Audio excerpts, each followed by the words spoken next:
Hallo und herzlich willkommen auf der Eurobike 2024. Wir haben sehr viele Highlights für euch, die wir euch in diesem Video vorstellen wollen. Los geht's!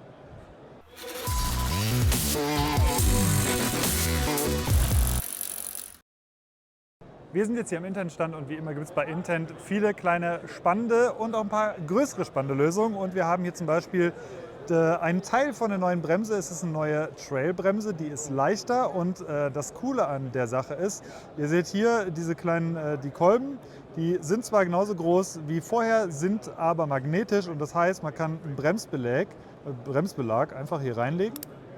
Und dann schließt der im Prinzip bündig formschlüssig hier ab. Bei der ganzen Geschichte, der Riesenvorteil ist bei der Sache, man braucht nicht zusätzlich eine Schraube, um das Ganze zu sichern. Das wird nur durch den Magnet und den Formschluss gesichert. Die Bremse heißt übrigens Trinity Trail und hier sieht sie auch dann fertig gefinisht in schwarz aus. Man erkennt das jetzt so ganz gut, ist wie gesagt ein bisschen kleiner geworden, hat aber die gleiche Power und ja, das ist die neue Bremse. Und dann gibt es außerdem ein Update von der Kurbel. Die kennt ihr ja, die ist jetzt noch ein bisschen schöner ausgefräst hier insgesamt. Ich glaube sogar ein bisschen leichter, aber das eigentliche Highlight sind diese kleinen Kurbelschoner. Die kennt ihr vielleicht von anderen Herstellern als große, klobige Plastikvariante und die ist natürlich im klassischen Intent-Style wunderschön gefinisht und die lässt sich einfach hier ganz simpel draufsetzen und somit ist eure Intent-Kurbel dann auch wunderschön geschützt.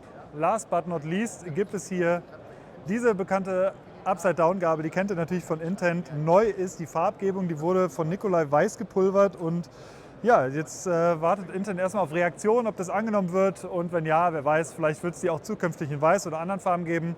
Und das war's von Intent.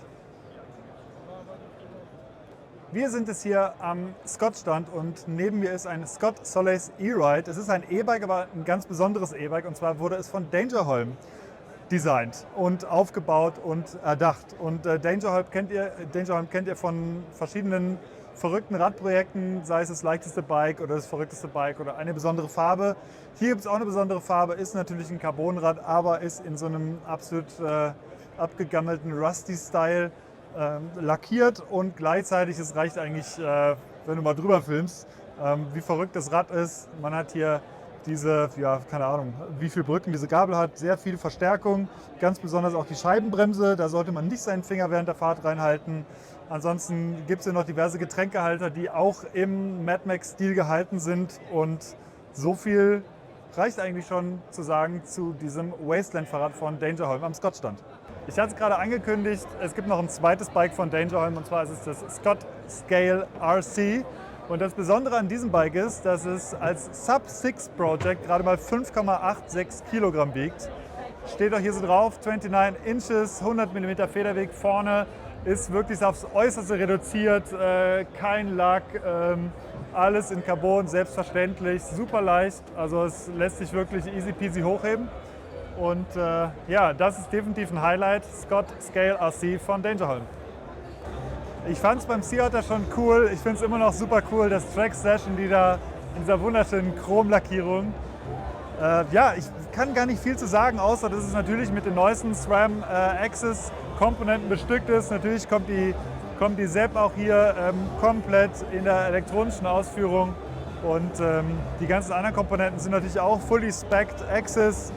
Maven ist auch mit dran, aber das Schönste ist definitiv diese silberne Chromgeschichte hier. Es glitzert sogar hier in der Chromgeschichte drin und ja, mehr wollte ich dazu gar nicht sagen. Ich finde aber das Rad einfach richtig, richtig schön. Wir sind jetzt hier bei TRP und genauer haben wir hier das Black Math G-Code vor uns. Wir hatten euch das Bike bereits im März vorgestellt. Ist eine polnische Bikeschmiede und die hat was ganz Besonderes und zwar nicht nur eine Dropper-Post, sondern man verstellt gleich das komplette Bike. Das seht ihr, indem man jetzt einfach hier das Ganze macht und das Rad verstellt sich. Ist super abgefahren. Alle Infos findet ihr im Artikel auf MTB News aus dem März. Und das war's vom THP-Stand mit Black Math.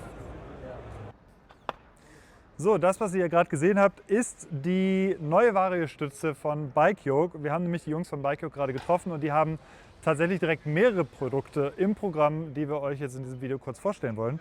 Und zwar geht es, wie gesagt, los. Ein paar von euch haben es vielleicht schon letztes Jahr gesehen. Die Variostütze, die per Funk angesteuert wird, ist immer noch nicht 100% fertig, soll aber laut BikeYoke dieses Jahr in Serie gehen und auch ausgeliefert werden. Wir sind sehr gespannt. Das Ding ist wirklich in einem Zustand, der absolut satt funktioniert jetzt bislang. Man drückt hier ganz normal, regulär, geht runter, kennt man von einigen Mitbewerbern auch schon so, die per Funk das Ganze ansteuern. Es geht tatsächlich super schnell, sehr zügig und wir sind gespannt drauf. Das war Produkt Nummer 1. Produkt Nummer 2 sind gleich mehrere Varianten. Es gibt nämlich jetzt bald Lenker von BikeYoke. Wir haben hier den Aluminiumlenker dran. Es wird auch einen in Carbon geben. Diese Lenker gibt es in verschiedenen Ausführungen. Was immer gleich ist bei den Lenkern ist der Upsweep, der beträgt 6 Grad, der Backsweep beträgt 9 Grad und was BikeYoke auch wichtig ist, dass sie eigentlich so ein bisschen das System ein bisschen verändern, was die Messung der Höhe des Lenkers angeht. Statt einem Rise wird eher von einem Setup gesprochen. Es gibt ein Setup von 50 mm und 65 mm und ein Setback, der beträgt immer 35 mm. Da geht es also wirklich um die Höhe, die ihr, wenn ihr den Lenker greift, wirklich am Ende habt. Das soll das Ganze ein bisschen genauer messen, damit ihr eine ein bisschen bessere Vorstellung habt, einfach von der Höhe, von der Breite, von der Länge des Lenkers, wie auch immer. Breite ist auch immer gleich 800 mm. Das war Produkt Nummer 2. Produkt Nummer 3 haben wir hier gerade schon ganz kurz gesehen. Es ist nämlich ein Sattel. Den Sagma-Sattel von BikeYoke kennt ihr ja schon und den Sagma gibt es jetzt demnächst auch bald 3D gedruckt. Diesen gibt es auch in verschiedenen Ausführungen. Was identisch ist, ist auch die Größe vom Sattel. Die unterscheidet sich auch nicht zum alten Sagma, sondern die Unterschiede bestehen tatsächlich in den Rails. Es wird die Rails mit der Elastomerfederung, die ihr auch schon vom Sagma kennt, geben. Es wird aber auch welche ohne die Elastomere geben. Und die Rails gibt es zudem in Carbon und Aluminium. Preise sind alle noch nicht 100% fix, aber es wird demnächst bestimmt weitere Infos geben. Und das war unser kurzer Ausflug in die Welt der neuen Produkte von BikeYoke. Wir sind jetzt hier bei Schwalbe und Schwalbe hat am Anfang vielleicht etwas unscheinbar Wirkendes entwickelt, das Schwalbe Click Valve, aber das ist sehr interessant. Und zwar lässt sich das abschrauben, es lässt sich auf ganz normale Ventile draufschrauben. Hier ist ein französisches Ventil ohne den Einsatz. Der Einsatz ist halt dieses neue Ventil. Und zusammen mit SKS wurde ein Ventilkopf entwickelt und indem man einfach das Ganze hier draufklickt, ist es fertig zum Pumpen. Man muss keinen Schalter umlegen oder irgendwas schrauben oder so. Es funktioniert einfach. Der Riesenvorteil ist, es lässt sich von normalen Ventilen einfach umrüsten. Also das ist wie gesagt die Sclavaron-Version. Das Ganze gibt es auch mit Autoventil. Da sieht dann dieser Ventilkopf so aus. Und ja, Schwalbe möchte da nicht weniger als diese ganzen Ventile revolutionieren. Das Gute ist außerdem am Ventilkopf, man kann den auf jeden normalen Pumpenschlauch einfach draufriemeln und zuschrauben. Das heißt, der ist nachrüstbar. Was bleibt, ist, dass man mit regulären Pumpen auch mit diesem neuen Ventil weiter Luft auffüllen kann. Das Einzige, was natürlich nicht geht, ist das Klicken. Aber ja, der Riesenvorteil ist tatsächlich, es gibt ein komplett neues System, was Schwalbe jetzt halt wirklich fortführen will, in den Markt bringen will. Und das Ganze funktioniert einfach per Klick. Das ist das Schwalbe Click Valve. Wir sind jetzt hier bei Liet und Liet kennt ihr aus dem Klamotten- und Schuh- und Helmbereich natürlich, aber noch nicht aus dem Komponentenbereich. Liet macht jetzt selber Lenker, Griffe und jede Menge Pedale und so weiter und so fort. Und die Top-Range besteht aus Ceramac. Das ist Magnesium mit einem Keramik-Coating. Macht das Ganze zu einem sehr leichten Pedal, wiegt 256 Gramm insgesamt. Sieht super schick aus, wie ich finde.